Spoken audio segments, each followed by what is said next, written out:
Amén. Mateo capítulo 5, verso 8. Dice la palabra del Señor de esta manera: bienaventurados los de limpio corazón, pues ellos verán a Dios. Voy a leer el texto nuevamente. Mateo capítulo 5, verso 8. Dice: bienaventurados los de limpio corazón, pues ellos verán a Dios. En esta noche, hermanos, con la ayuda del Señor, quiero desempacar con ustedes las verdades contenidas en este versículo de la Escritura, y lo vamos a hacer bajo el título: bienaventurados los limpios de corazón. El versículo 8, que es el versículo que acabamos de leer, es, hermano, de todas las bienaventuranzas, la más profunda y más consoladora. Esta bienaventuranza, hermano, es la más profunda de todas las que encontramos en esta porción de la Escritura, porque en este versículo nosotros tenemos en tan solamente 10 palabras la descripción, hermano, más clara de la esperanza que sostiene a la iglesia. La esperanza de ver a Dios cara a cara el día de la consumación de nuestra redención. No quiero que pierda de vista, hermano, el orden en el que Cristo pronuncia esta bienaventuranza. Porque la bienaventuranza que encontramos en el verso 8, hermano, está justo antes de la advertencia de la bienaventuranza que Jesús pronuncia, que habla acerca de la persecución que los cristianos van a sufrir. Si usted se fija, hermano, ahí en el verso 10, dice: bienaventurados aquellos que han sido perseguidos por causa de la justicia, pues de ellos es el reino de los cielos. El verso 11 dice: bienaventurados seréis cuando os insulten y persigan y digan todo género de mal contra vosotros falsamente por causa de mí. Y Él les dice: regocíjense y alégrense, porque vuestra recompensa en los cielos es grande. Y antes, hermanos, de Jesucristo advertirles a ellos que ellos iban a ser perseguidos por causa del Evangelio, por causa de su fe en Él, Jesús pronuncia esta bienaventuranza en el verso 8 como ancla de la fe de los discípulos en tiempos de aflicción y de persecución. Es por esto, amados hermanos, que esta es una de las bienaventuranzas más importantes que fue dicha en el Sermón del Monte. Pero también esta bienaventuranza es la más profunda de todas la que encontramos en estos versos, porque ella describe la esencia de la verdadera religión. Amados hermanos, y digo esto porque la bienaventuranza del versículo 8, bienaventurados los limpios de corazón, porque ellos verán a Dios, contrasta con la acusación que Jesús le hace a los discípulos, a los fariseos, en Mateo capítulo 23. Quiero que mires conmigo por un momento Mateo capítulo 23 y vamos a leer el verso 27 y 28.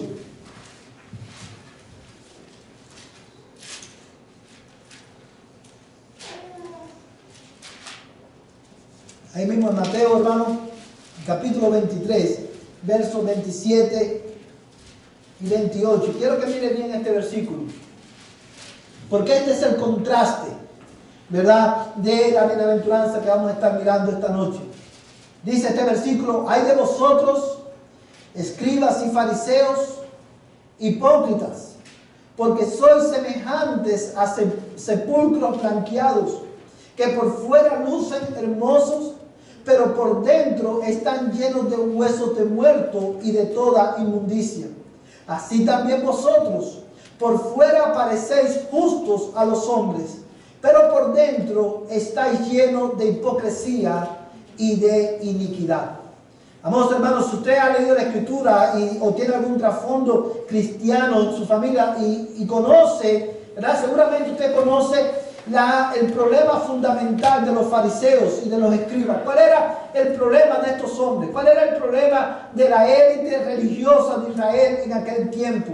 El problema estaba de este grupo religioso, era que ellos aparentaban vivir una vida piadosa, ellos aparentaban vivir una vida de obediencia a Dios, porque ellos se dedicaban intencionalmente a guardar una serie, hermanos, de preceptos y mandamientos de hombre, que como dice el apóstol Pablo, no tienen ningún valor contra los deseos pecaminosos de nuestra naturaleza. Estos eran hombres, hermanos, que aparentaban, que eran muy piadosos, eran hombres que toda su confianza estaba en los ritos que ellos practicaban, toda su confianza estaba en las obras que ellos realizaban. Y Jesús en este versículo los confronta y le dice: ustedes son unos hipócritas, porque por fuera lucen muy santos, por fuera ustedes lucen muy limpios,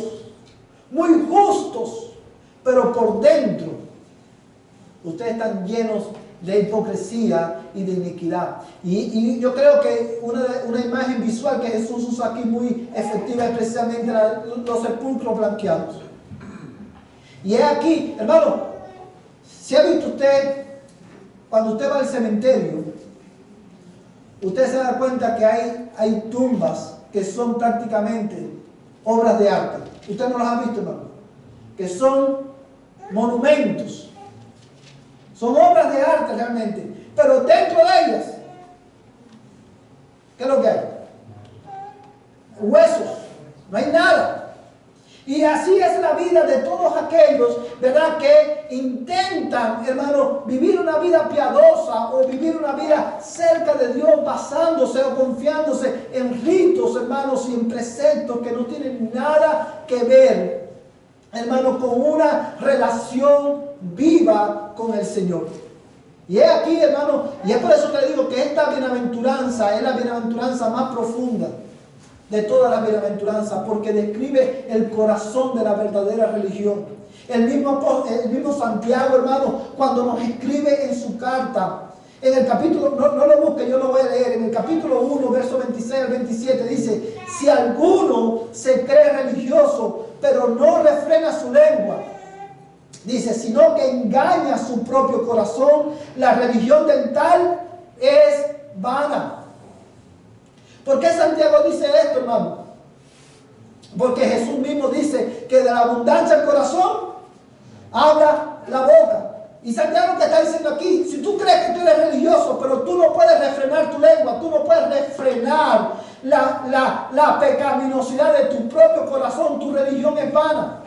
Porque no hay, hermanos, ritos, no hay, hermano, no hay mandamientos o preceptos humanos que puedan limpiar, que puedan guardar, hacer libre tu corazón, mi amada iglesia, del poder del pecado.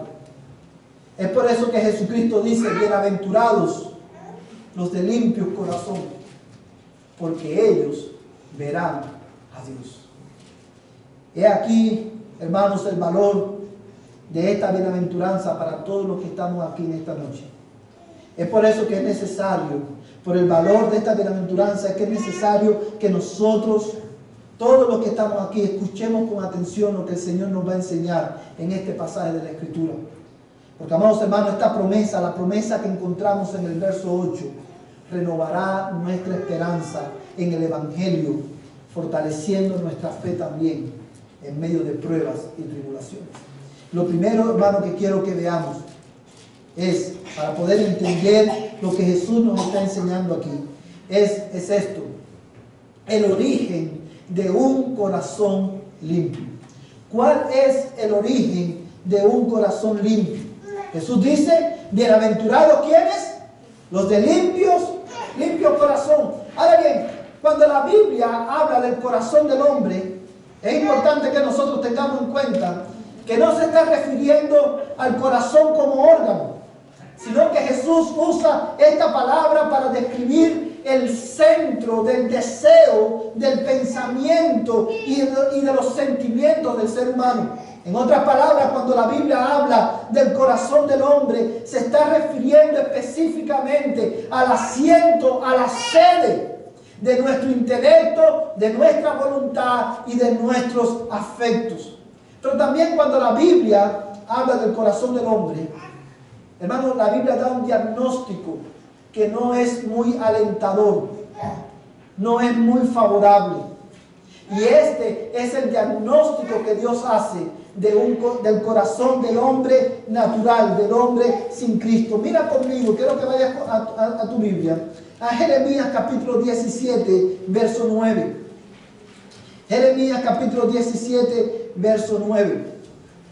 El hermano que lo tenga, por favor, que se ponga en pie y lo lea.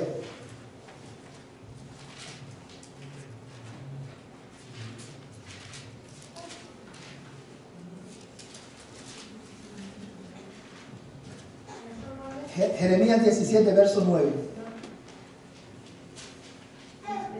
Más engañoso de todo este corazón sin remedio. ¿Quién lo comprenderá? Amén. Fíjate cómo dice, hermano. Yo lo voy a leer de nuevo porque quiero que te fijes en un detalle importante. Dice el versículo 9 de esta manera: más engañoso que todo, ¿es qué cosa?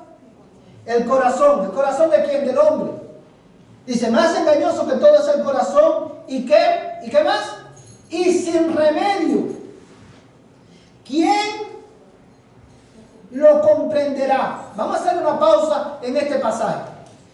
Y fíjate que el Señor dice, este es el diagnóstico que Dios da del corazón del hombre. Yo quiero que tú lo mires de esta manera. Cuando Dios mira tu corazón, el corazón del hombre en su estado natural, el corazón del hombre en general, este es el diagnóstico. Este versículo que tenemos aquí es como los rayos X que Dios le hace a tu corazón. Y este es el resultado. Dios dice, tu corazón es, ¿qué cosa? Engañoso, más que todas las cosas. Y hay una expresión en este versículo que es muy significativa, muy importante, y es la expresión sin remedio. ¿Por qué esta expresión es importante? Porque ese es el significado, esta es la interpretación, hermanos, la traducción literal del término en hebreo que usa Jeremías aquí. Sin remedio. Y la idea detrás de esa expresión es que el corazón del hombre está desesperadamente enfermo. Por eso hay muchas traducciones de la Biblia que dicen engañoso más que todas las cosas el corazón y perverso. Y la idea es, hermano, que el pecado, detrás de esa expresión es que el pecado ha afectado tanto el corazón del hombre, que el corazón del hombre no tiene remedio.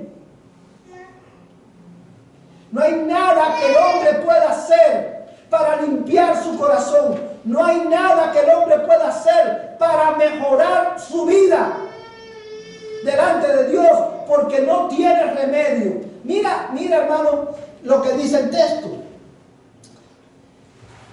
Más engañoso que todo es el corazón y sin remedio, ¿quién lo comprenderá? Yo, dice el verso 10, el Señor que escudriño, ¿qué cosa? El corazón, pruebo los pensamientos para dar a cada uno según sus caminos, según el fruto de sus obras. Es por eso que nosotros decimos que la Biblia, cuando habla del corazón, habla de ¿qué? De la sede de ¿qué? De tu intelecto, de tu voluntad y de tus afectos. Y este es el diagnóstico de Dios. El corazón del hombre está gravemente muerto, gravemente enfermo, sin remedio. Mira, hermano, ahí mismo en el capítulo 17 de Jeremías, un hermano quiero invitarle a que lea el versículo 1. Ahí mismo en el capítulo 17 de Jeremías, verso 1. ¿Quién lo quiere leer, hermanos? Hermano Lupito. El pecado de Judá está escrito con cincel de hierro, con punta de diamante está grabado sobre la carga de su corazón y en los cuernos de sus altares. Amén.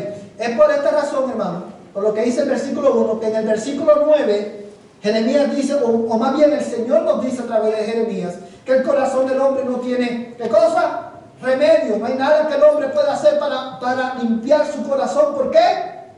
Porque dice el versículo 1, hermano, que el pecado de Judá está escrito, y este es un texto que es muy importante, yo quiero que usted lo mantenga ahí en mente. Dice, está escrito con cincel de hierro, con punta de diamante, está grabado. ¿A dónde, hermano? En la tabla de su corazón. ¿Qué significa eso, hermano? Precisamente lo que acabamos de decir, que no hay nada. Dice la Biblia, el problema fundamental del hombre, ¿cuál es? Su propio pecado.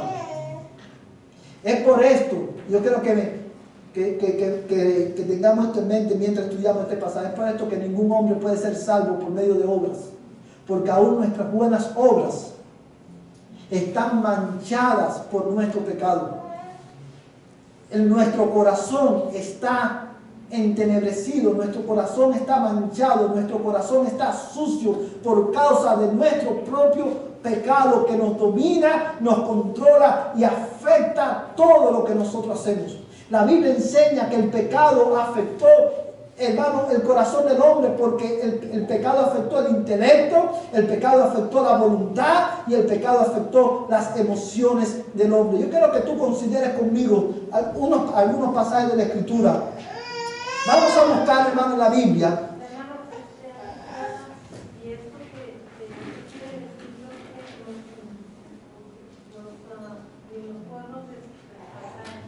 Que aún sus ritos religiosos estaban afectados, manchados por su propia pecaminosidad.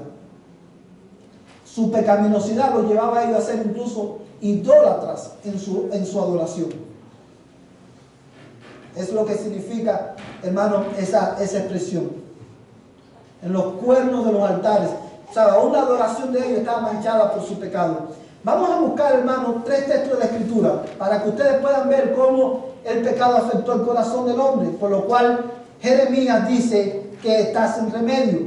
Vamos a buscar Juan capítulo 3, versos 19 al 20. Juan capítulo 3, versos 19 al 20, en el Evangelio de Juan, capítulo 3.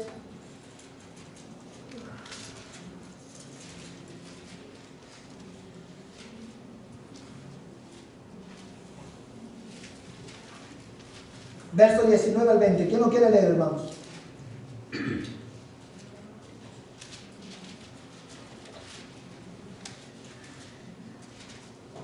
Y este es el juicio, que la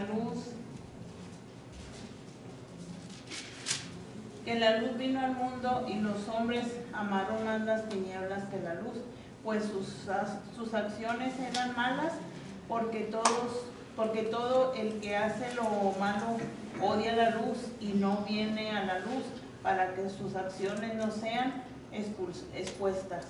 Amén, gracias, hermano. Fíjate este versículo, hermano, por un momento. Dice, y este es el juicio. Vamos a leer, hermano, el verso 18, para que tenga el contexto. Dice, el que cree en él no es condenado, pero el que no cree ya ha sido condenado, porque no ha creído en el nombre del unigénito Hijo de Dios. Y este es el juicio. ¿Cuál es el juicio? ¿Por qué, hermano? ¿Por qué los hombres van a ser condenados cuando Cristo regrese?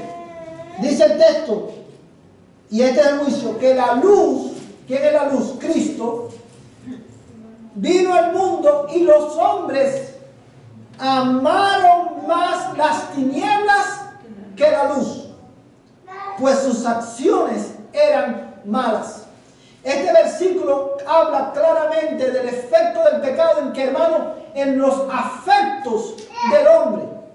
Piensa por un momento en esto. ¿Cuál es el resumen de los 10 de la ley? Amarás al Señor tu Dios con todo tu corazón, con toda tu alma, con toda tu mente, con toda tu fuerza.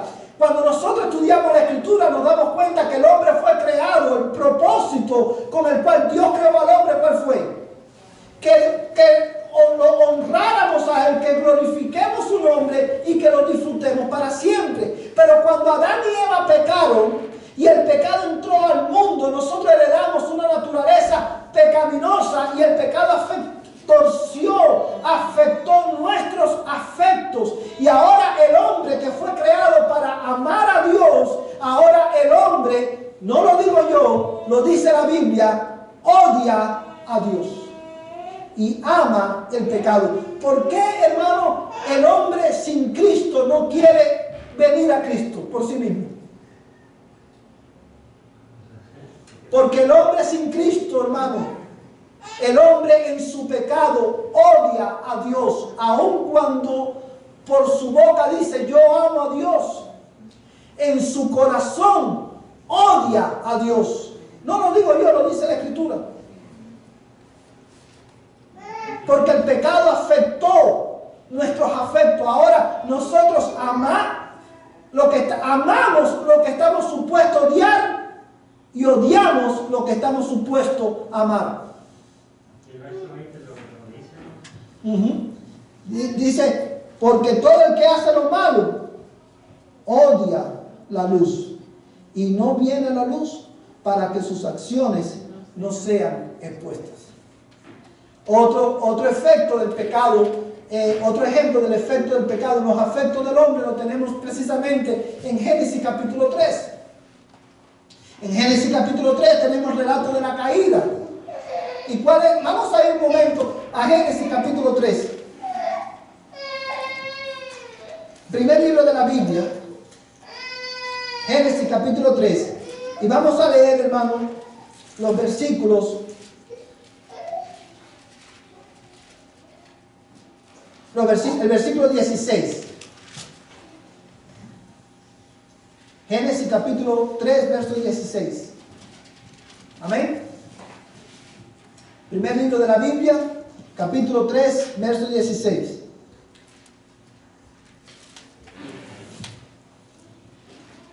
¿Todo lo tienen, hermanos?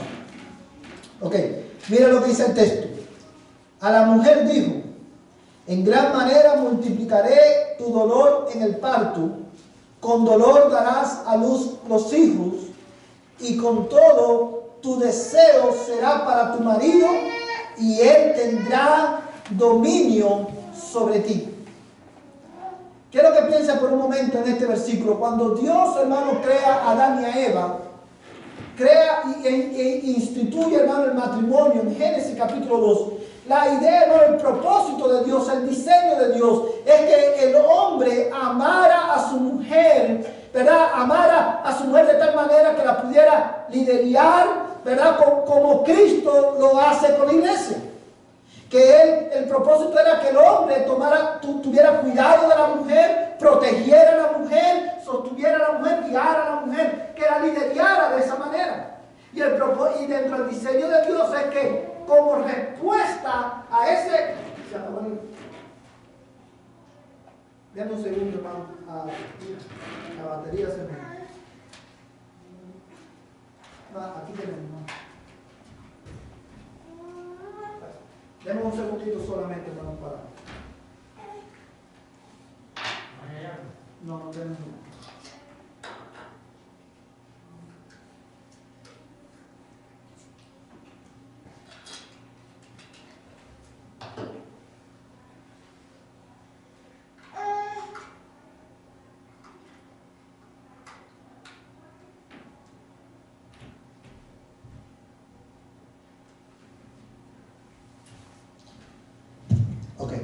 El propósito, hermano, dentro del diseño de Dios, estaba que en respuesta a ese liderazgo amoroso del hombre, la mujer se pudiera sujetar a él de una manera voluntaria y de una manera gozosa. Cuando el pecado entra al mundo, hermano, y afecta la relación del hombre con Dios, inevitablemente se iba a afectar también la relación entre el hombre y la mujer. Y es por esa razón, hermano, que dice en el verso 16, al final, y con todo tu deseo será para tu marido, y él tendrá dominio sobre ti.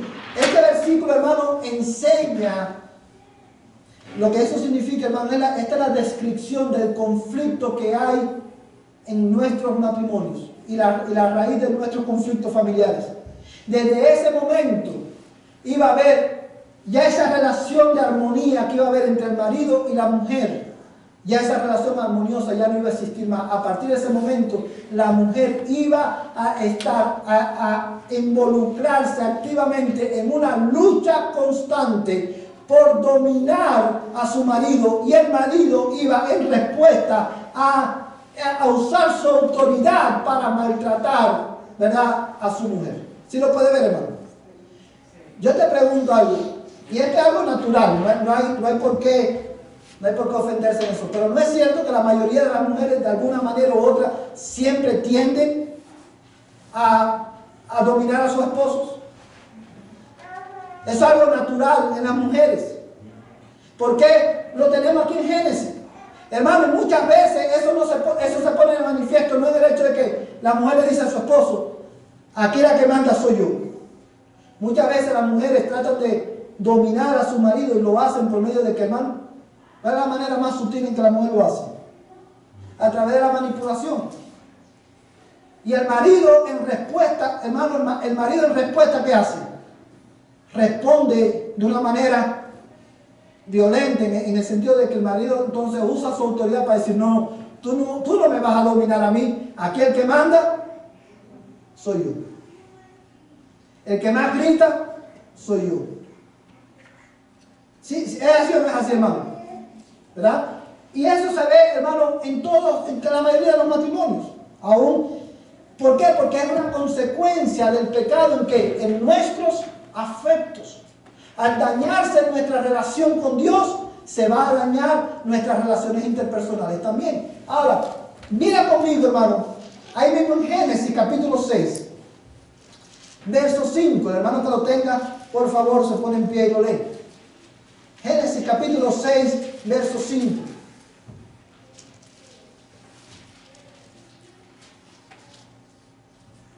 ¿Quién lo quiere leer, hermanos? Sí, hermano. Y el Señor vio que era mucha la maldad de los hombres en la tierra, y que toda intención de los pensamientos de su corazón eran solo hacer siempre el mal. Amén. Fíjate cómo dice el texto, hermano.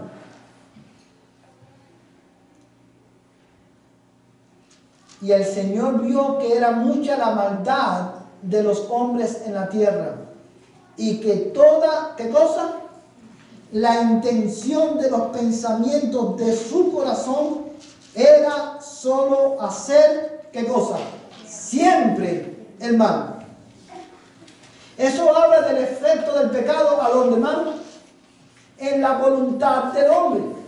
Es por eso que cuando Pablo escribe a los Efesios, él en el capítulo 2 dice que el hombre sin Cristo es hijo de ¿qué? De desobediencia. Porque el hombre, hermano, el pecado afectó nuestra voluntad y ahora el hombre es esclavo del pecado. El hombre no puede dejar de pecar por sí mismo. Dice la Biblia que el pensamiento del hombre es de continuo el mal. Y esto, una vez más, habla del efecto del pecado en nuestra voluntad. Mira también conmigo, vamos a ir al Nuevo Testamento, a Efesios capítulo 4, versos 17 y 18. Efesios capítulo 4, versos 17 al 18.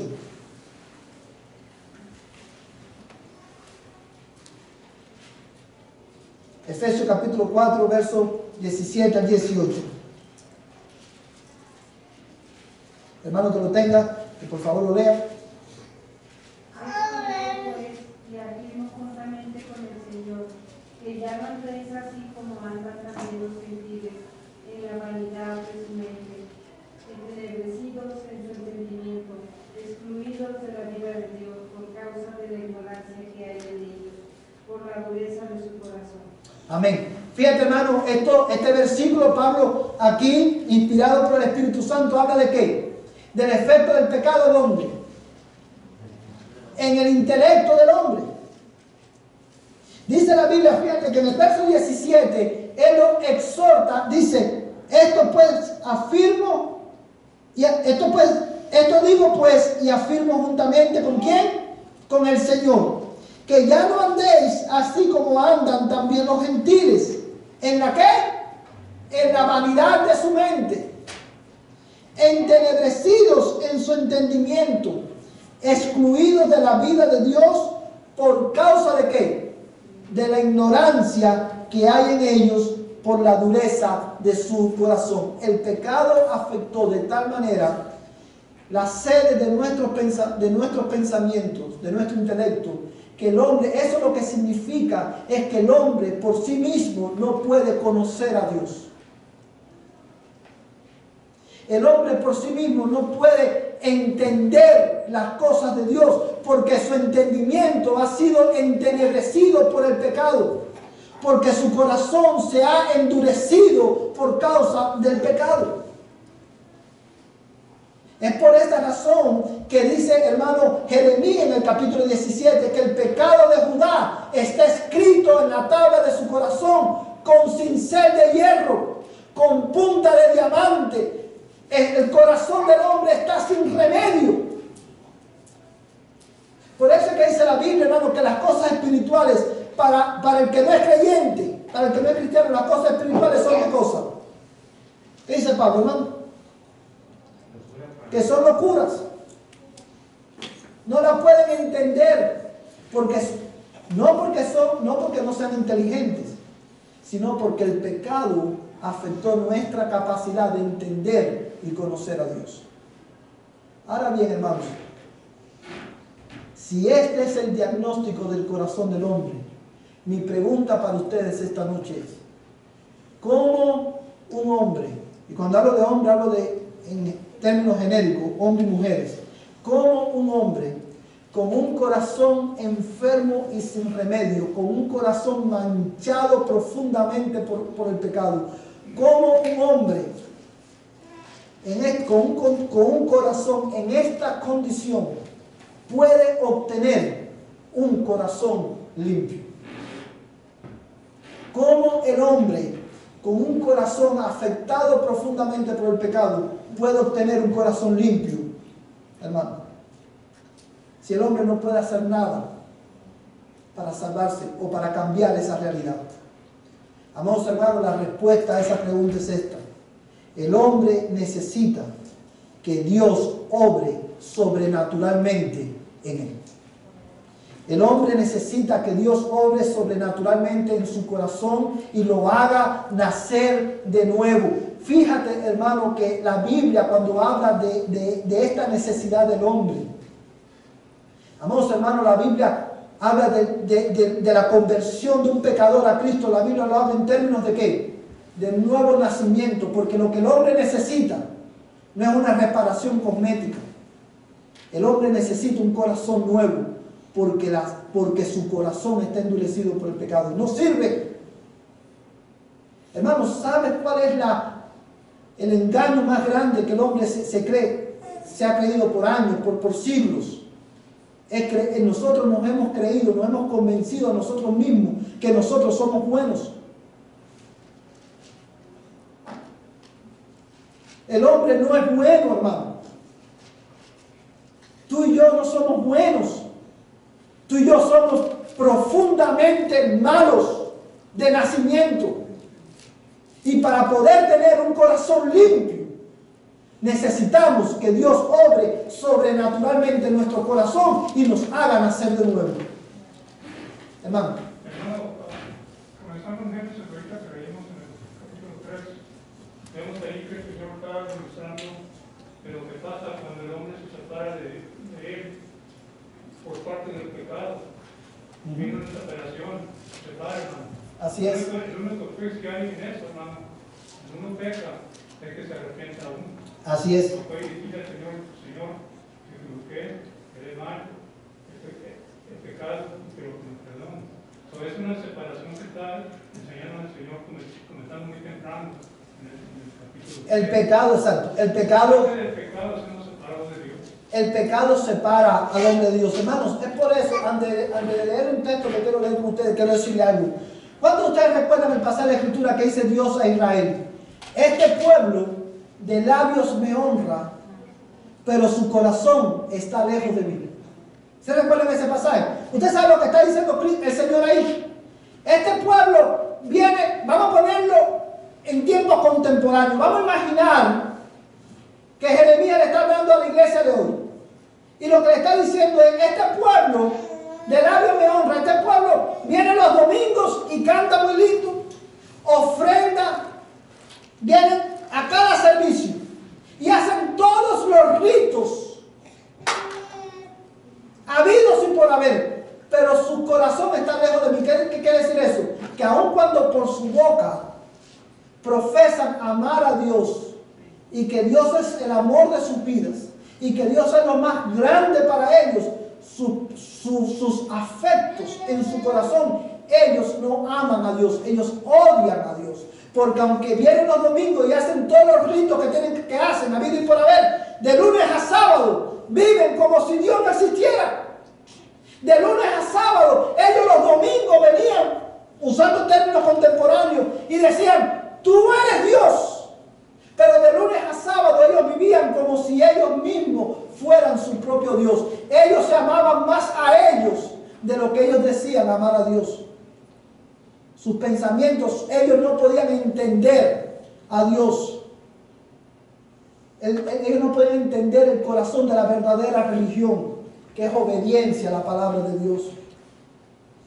Es a eso a lo que se refería el salmista, hermano. Los profetas cuando decían, este pueblo de labios me honra, pero su corazón está lejos de mí. Porque el corazón del hombre, por causa del pecado, en vez de acercarnos a Él, nos aleja de Dios. Eso tiene que ver también como una religión de adoran santos que también es de Dios, pero en realidad no es exactamente que conozcan de Dios, sino que están muertos también en toda. Exactamente. Y aún en la iglesia evangélica, vamos a poner un ejemplo. Si una persona viene y se bautiza, y aún se bautiza y hace todos los ritos que la iglesia hace, por ejemplo, participa de los sacramentos, de los medios de gracia, pero de lunes a sábado vive como si Dios no existiera. ¿Qué dice Santiago de eso? La religión del tal es vana, no sirve. Y ese es el problema de los fariseos. Todas sus reglas, todos sus ritos no podían acercarlo a Dios, lo que hacían era alejarlos. Hermano, y ese sigue siendo el problema fundamental del hombre. Ahora, una vez más, la única solución es que Dios obre sobrenaturalmente en el corazón de una persona y le dé un nuevo corazón. Mira conmigo, Lucas capítulo 18, versos 18 al 17.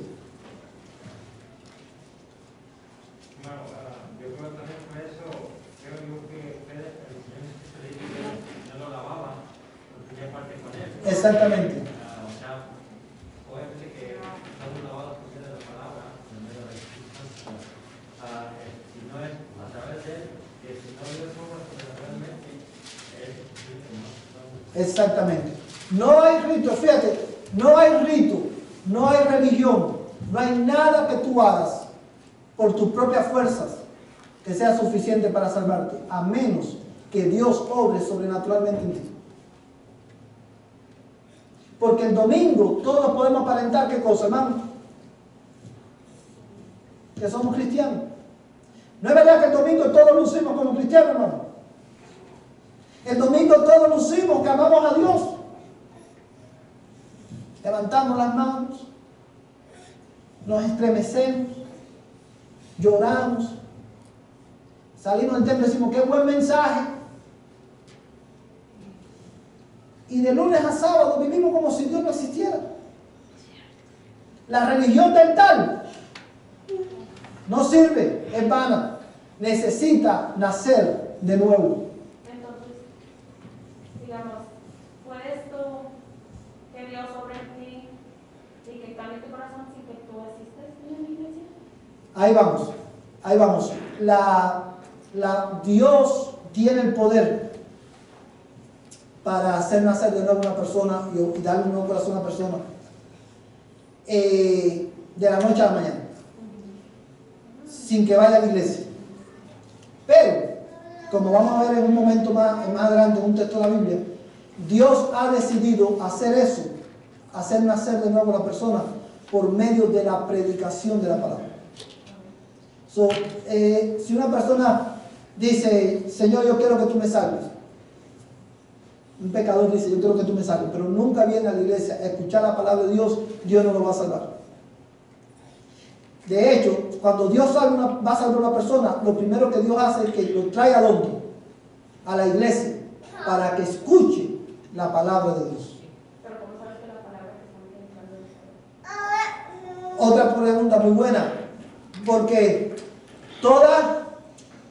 por sentido, por regla general, toda predicación que exponga claramente el Evangelio, que exponga, que confronta al hombre con la realidad de su pecado y que lleve al hombre a mirar a Cristo como la única esperanza, como el único que puede salvar, es una predicación fiel a la palabra de Dios.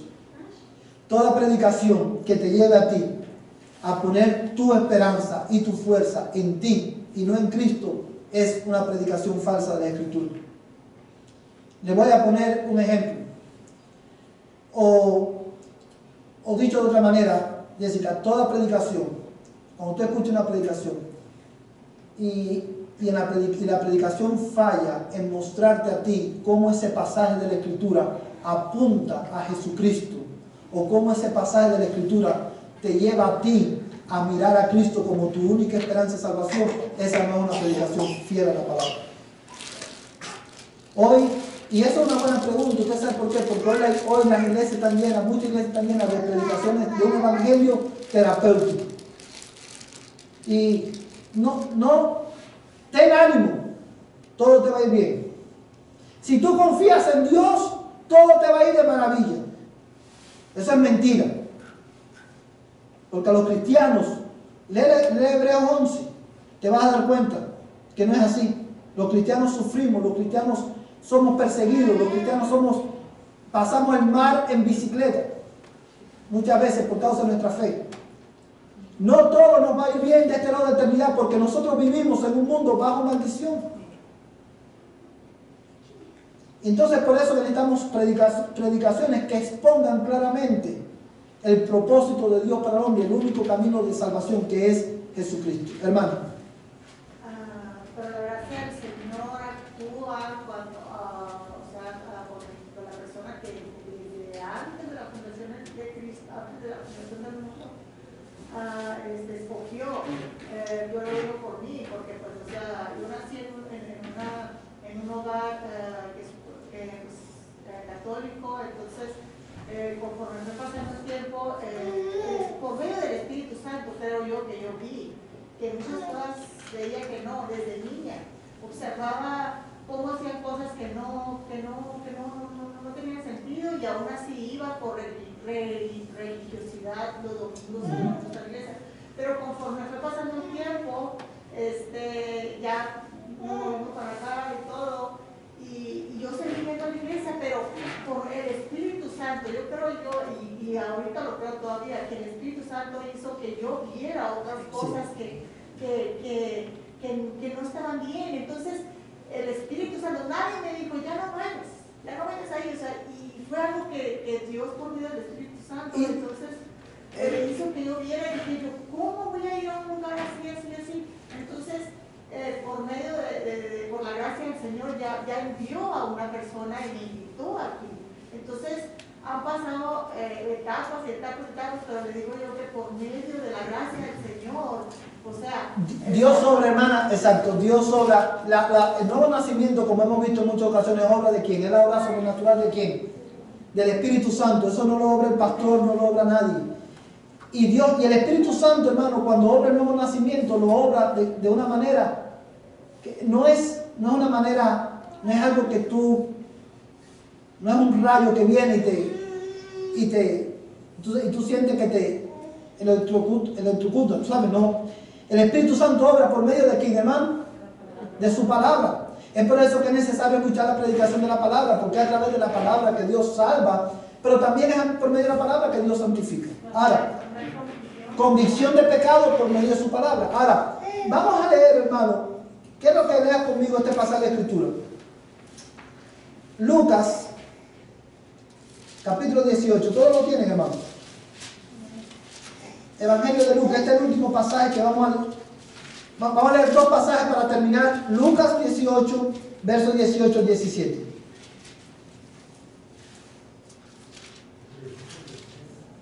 ¿Perdón? Lucas 18, versos 18.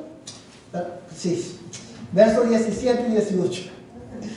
Gracias, hermano. Lucas 18, versos 17 y 18.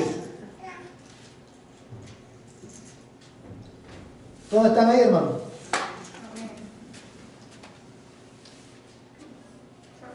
No, vamos a leer, hermano. Vamos a leer desde el verso 18 en adelante. Dice: y cierto hombre prominente le preguntó diciendo: Maestro bueno, ¿qué haré para heredar la vida eterna? Jesús le respondió: ¿por qué me llamas bueno? Nadie, escucha bien, hermano, nadie es bueno, sino solo uno, Dios.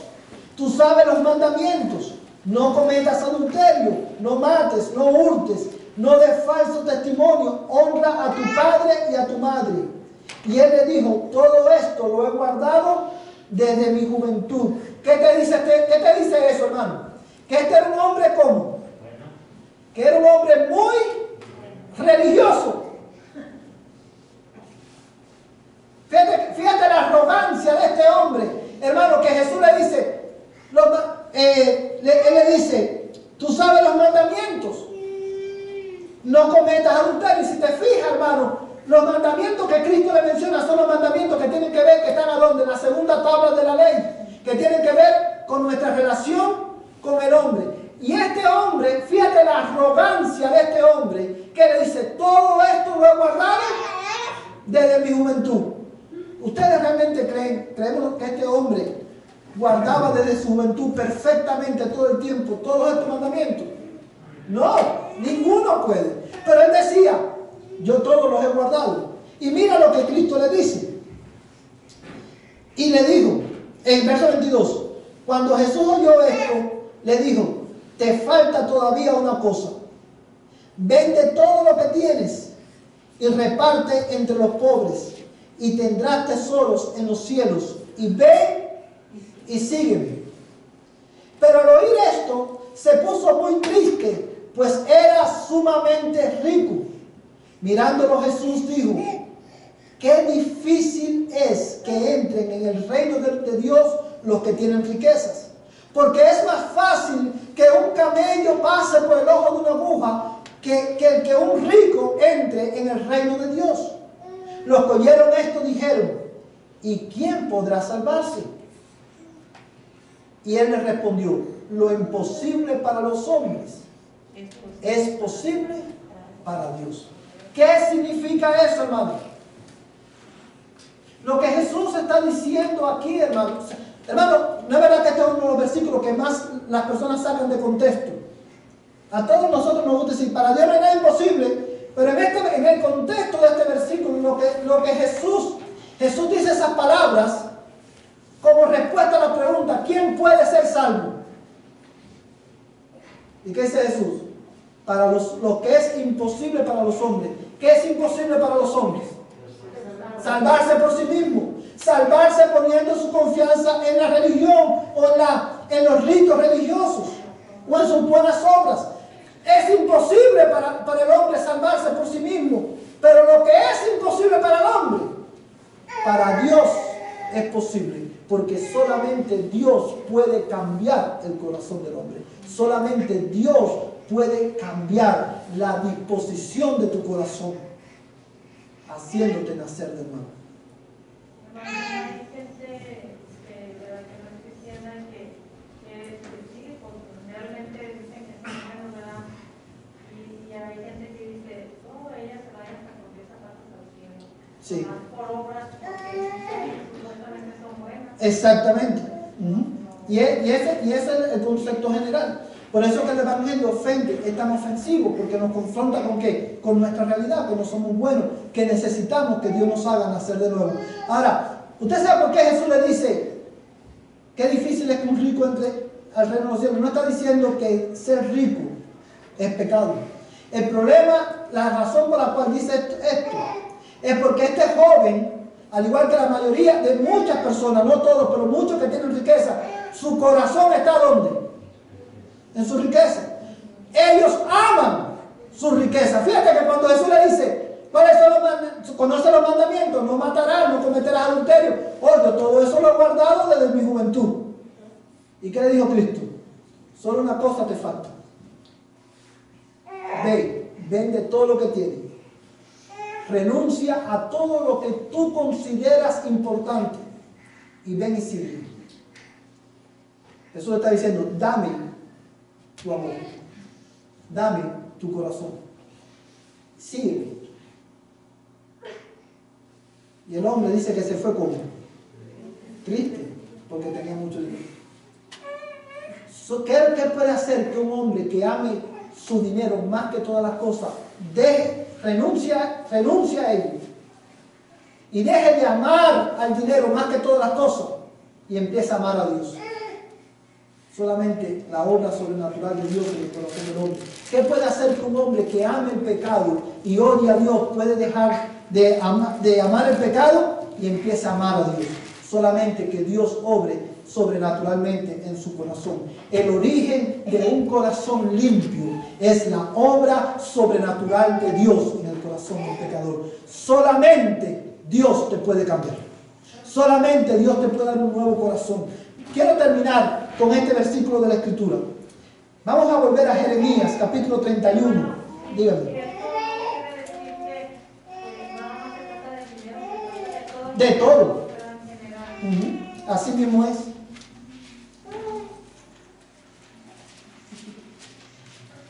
¿Sabes cuál es la demanda de Dios para el hombre? Ya que la hermana Juanita menciona eso. Mientras yo digo esto, busca en tu Biblia Jeremías 31, versos 33 y 34, y con este texto termino. Jesucristo, hermano, no pide. La demanda de Cristo no es que tú lo ames un poquito. La demanda de Cristo es que tú lo ames con todo tu corazón, con toda tu alma y con toda tu fuerza. Y para que tú puedas amarlo de esa manera, tú necesitas que Dios obre en tu vida. Mira este versículo, hermano.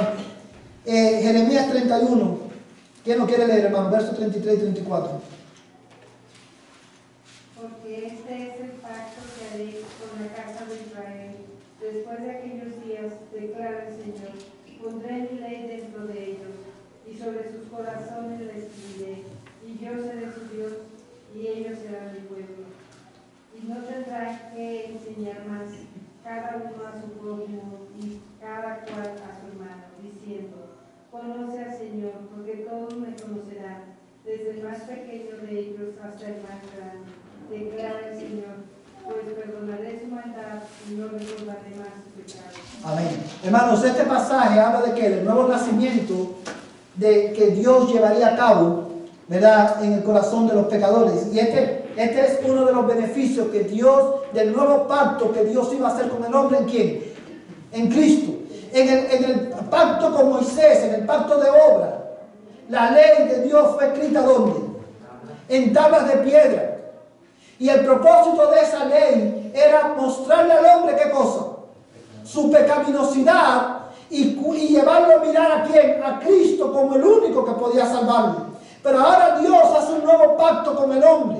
Y este nuevo pacto es en Jesucristo. Y como parte de uno de los beneficios de este nuevo pacto en Cristo es que Dios ahora iba a obrar en el pecador de tal manera que le iba a dar un nuevo corazón en el cual, en vez de tener escrito el pecado con cincel de hierro, Dios iba a escribir ¿qué cosa?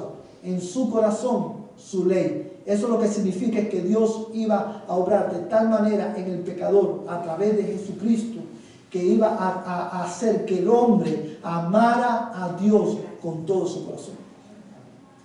Pero dice usted, nos va a dar un nuevo corazón, pero como somos pecaminosos, aún vamos a seguir pecando porque no somos perfectos. Entonces, ¿cómo funciona eso? Muy buena pregunta. Nosotros, hay una diferencia entre el hombre sin Cristo y el hombre cristiano. El hombre sin Cristo es esclavo del pecado. El pecado afectó su intelecto, sus emociones. El hombre sin Cristo no puede buscar a Dios por sí mismo, no entiende a Dios. no entiende la revelación que Dios ha hecho de él, y no quiere venir a Dios, y está activamente involucrado en el pecado.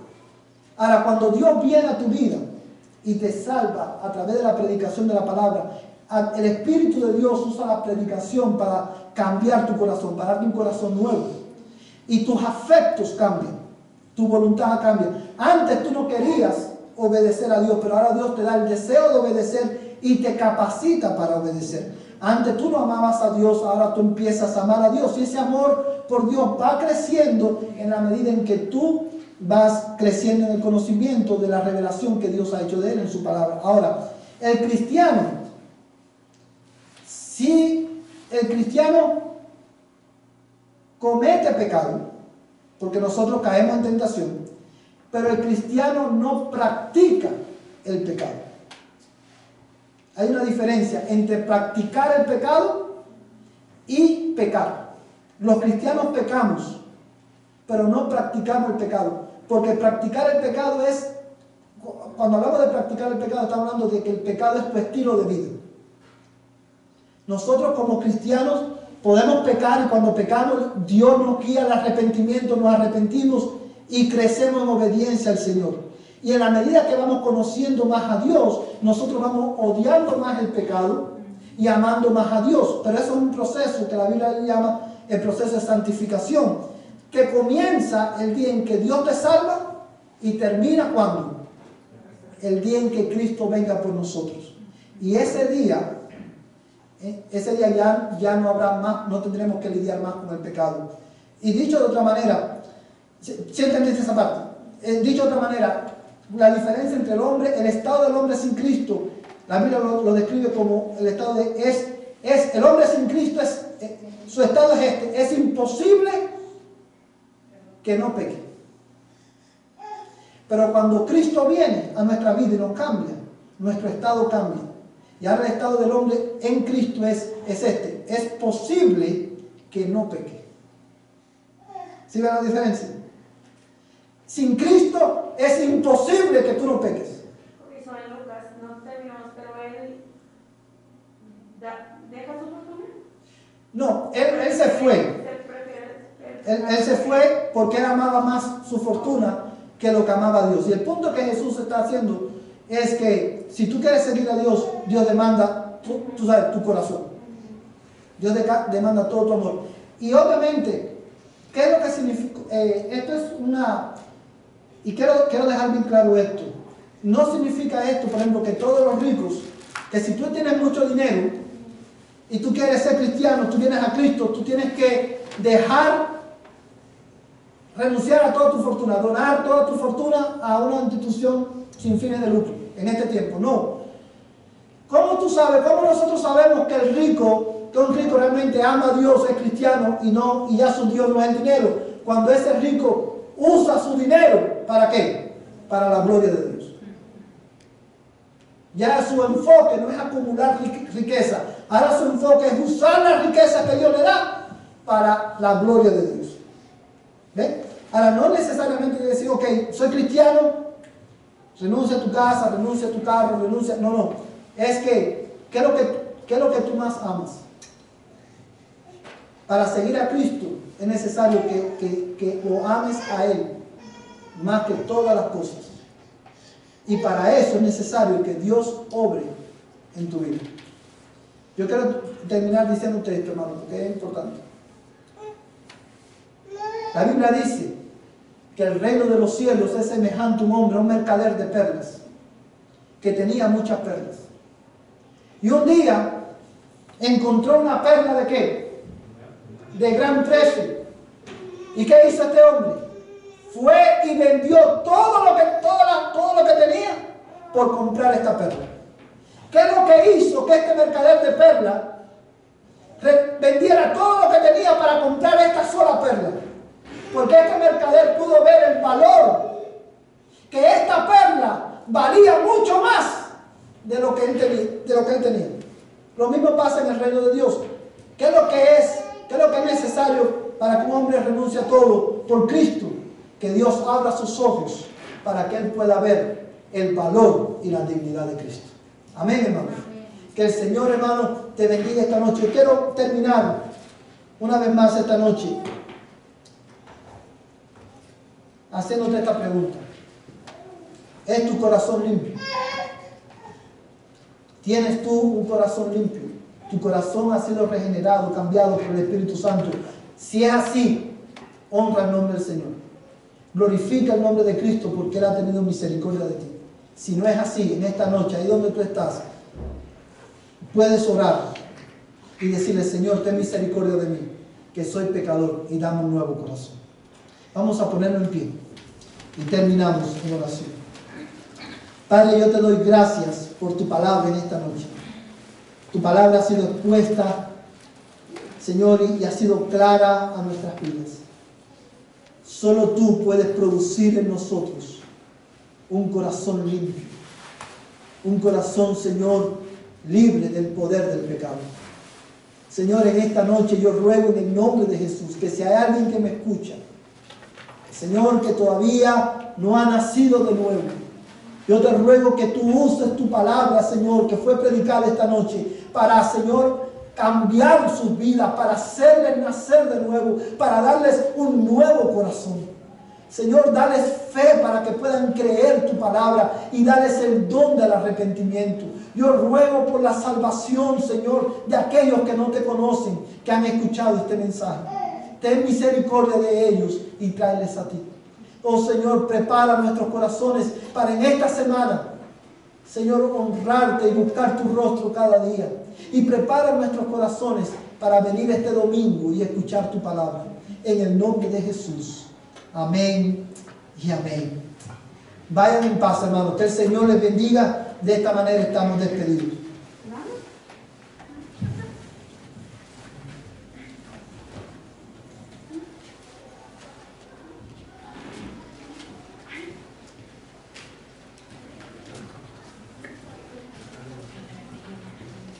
¿Cómo están haciendo el demonio?